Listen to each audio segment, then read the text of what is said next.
A pox on someone और something, ये एक फ्रेज है, ये एक पुराना अभिशाप या श्राप है, यानी कि एक आर्केक कर्स है। इसको इंग्लिश में बोलेंगे आर्केक कर्स, जो कि पुराने समय में यूज़ करते थे, आज उतना यूज़ नहीं होता है।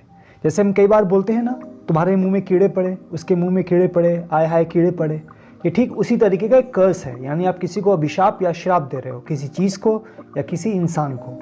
अच्छा, इस फ्रेज में आप देख पा रहे हैं कि जो द आर्टिकल ए है, जो द इनडेफिनिट आर्टिकल ए है, वो राउंड ब्रैकेट्स में है। ये राउंड ब्रैकेट्स में इसलिए है क्योंकि ये ऑप्शनल है। Depending on the context we can use it or not. Context पे डिपेंड करेगा कि हम इसको यूज करेंगे कि नहीं करेंगे। दूसरी बात, समवन और समथिंग भी राउंड ब्रैकेट्स में है। समवन और समथिंग राउंड ब्रैकेट्स में इसलिए है क्योंकि ये बताने की कोशिश हो रही है कि ये वेरिएबल है या प्लेस होल्डर है। इसको रिप्लेस करके आप इसकी जगह कुछ और रखोगे ही रखोगे, उसके बिना काम नहीं चलेगा। तो इसके दो मीनिंग्स होते हैं।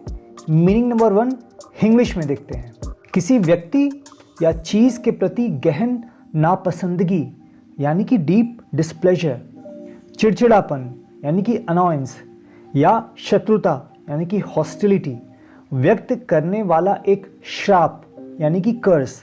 पॉक्स शब्द ऐतिहासिक रूप से एक गंभीर बीमारी को दर्शाता था, जो इसे बुरी इच्छा यानी कि इल विल की एक मजबूत अभिव्यक्ति बनाता है। अक्सर इसका अनुवाद लानत हो के रूप में किया जाता है। लानत हो भी हम कहते हैं और धिक्कार हो भी कहते हैं। इसी मीनिंग को इंग्लिश में देखते हैं। अ कर्स एक्सप्रेसिंग डीप डिस्प्लेजर, अनॉयंस और हॉस्टिलिटी टुवर्ड्स अ पर्सन और a thing. The term pox historically referred to a serious disease, making it a strong expression of ill will, often translated as curse or damn. इस meaning के कुछ examples देखते हैं। A pox on all lawyers, they just complicate everything.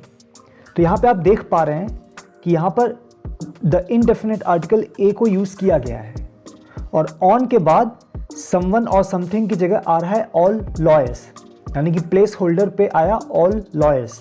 इसका English में translation होगा सभी वकीलों को अपॉक्स ऑन या लानत है, वे सब कुछ जटिल यानी कि कॉम्प्लिकेट कर देते हैं।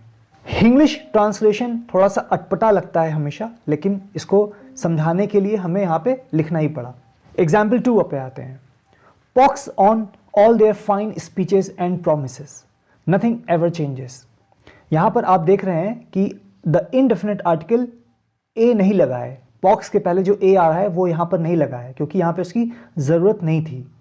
और ऑन के बाद समवन और समथिंग की जगह all there fine speeches and promises आ रहा है, तो हमने उसको वहाँ से हटा दिया। इसका इंग्लिश में ट्रांसलेशन होगा उनकी सभी शानदार बातों और वादों को पॉक्स ऑन, कुछ भी कभी नहीं बदलता। अगेन इंग्लिश ट्रांसलेशन थोड़ा अटपटा लगेगा, लेकिन हमें बेयर करना पड़ेगा। इस फ्रेज को समझने के लिए इसका ट्रांसलेशन इंग्लिश में ज़रूरी है। मीनिंग नंबर 2 पे आते हैं इंग्लिश में। पुराना या साहित्यिक चिड़चिड़ापन यानी इरिटेशन या हताशा यानी कि फ्रस्ट्रेशन व्यक्त करने के लिए एक सामान्य विस्मयादि बोधक यानी कि इंटरजेक्शन के रूप में उपयोग किया जाता है, अक्सर किसी विशिष्ट लक्ष्य के बिना। यहाँ पे कुछ हिंदी वर्ड्स कॉम्प्लिकेटेड आपको लग रहे होंगे, घबराइए नहीं, अभी इंग्लिश में देखेंगे सब समझ में आ जाएगा। पुराना साहित्यिक करने का मतलब यह है कि जैसे मैंने आपको शुरुआत में बताया था ना कि पुराने आकेक यूज़ में होता था, यानी पुराने वक्त में होता था, नया उतना नहीं है, नए ज़माने में उतना यूज़ नहीं होता है। या साहित्यिक यानी कि लिटरेरी, तो यहाँ पर आप इसको इंटरजेक्शन की तरह भी यूज़ कर सकते हो। इंग्लिश में देखते हैं इसको। आकेक यानी कि पुराना, लिटरेरी यानी कि साहित्यिक, used as a general interjection to express irritation or frustration often without a specific target. Specific target का मतलब हो गया आपका विशिष्ट लक्ष्य। अब आते हैं इसके कुछ एग्जाम्पल्स पे इस मीनिंग के। अपॉक्स, I seem to have lost the entire manuscript. अब यहाँ पे ध्यान देने वाली बात यह है कि अब यहाँ पे आप कंप्लीट फ्रेज यूज नहीं करोगे। मीनिंग 2 ये बता रहा है कि आप इसको एक इंटरजेक्शन यानी विस्मयादि बोधक की तरह भी इस्तेमाल कर सकते हो।